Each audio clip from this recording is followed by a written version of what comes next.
Cognitive dissonance and social media usage.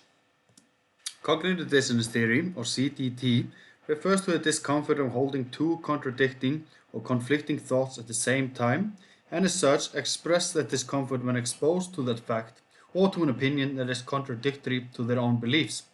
Strategies to alleviate it, such as changing environmental cognitive element, changing behavioral cognitive element, and to add a new cognitive element.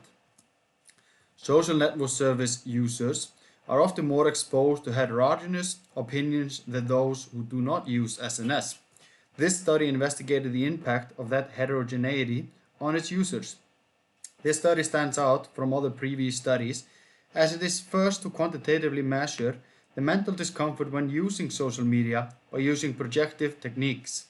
Projective technique is an indirect measurement form that lets the participant project their feelings and emotions onto a hypothetical individual. Selective exposure refers to the social media users exposing himself only to opinions that fit with his opinion, meaning homogeneous opinions. One can also disconnect from friends and social media to attain selective exposure if that friend posts an opposite or contradicting opinion. Effective behavior means to engage with that Facebook post when it holds an opinion that is contradicting to yours, to express your held opinion to persuade him. This is done to make the gap of cognitive dissonance narrower. Now, there were four hypotheses. Number one, social information consumption on a social media platform is positively associated with perceived heterogeneity. Number two, perceived heterogeneity is positively associated with uncomfortable psychological states. Number three, an uncomfortable psychological state is positively associated with selective exposure. And number four, an uncomfortable psychological state is positively associated with effective behavior. Now, for the controlling factors were gender, age, household income, education level, number of Facebook friends, number of alternative social media other than Facebook, which was attained through questionnaire to grasp the demographic of the participants, as well as using four types of personality traits, which were extroversion, neuroticism, openness, neutrality, which were used through the Big Five inventory.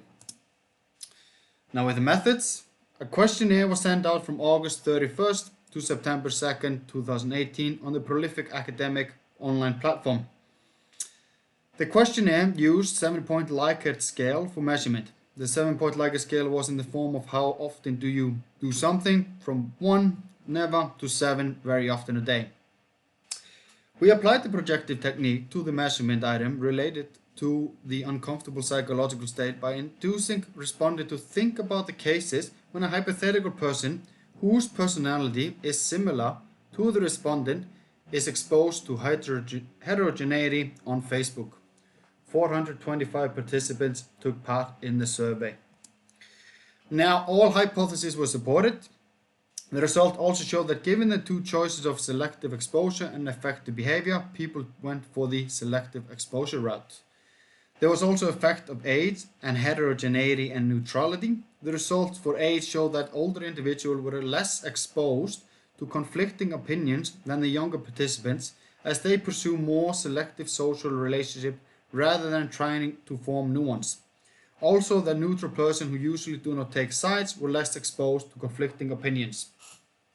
When it came to the personality traits, the results showed that being uncomfortable was negatively affected with neutrality, but positively affected by neuroticism, saying that the more neurotic a person is, they show stronger frustration, and the opposite for a neutral person.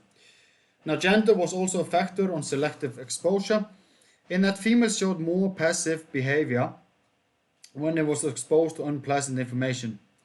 Lastly, affective behavior was mostly affected by extroversion and neutrality, meaning that the more out of the person is, the more likely they will engage in posts to persuade them of their opinion. Limitation and strengths. Only Facebook was used as the social media service. The result could be used to further research user engagement with social media, as users might quit the medium due to being uncomfortable with seeing heterogeneous information. This study also stands out from others, as it measures two strategies by participants, which were the selective exposure and effective behavior. Previous studies only studied selective exposure. Prior studies also just assumed the existence of dissonance when people were confronted with heterogeneous information. This study shows that consuming social media information on SNS is linked to having uncomfortable feelings when being exposed to heterogeneous opinions, as well as being associated with negative response behavior as a result. This research is important in understanding the consumption of information on social media and its relationship to its users. Thank you.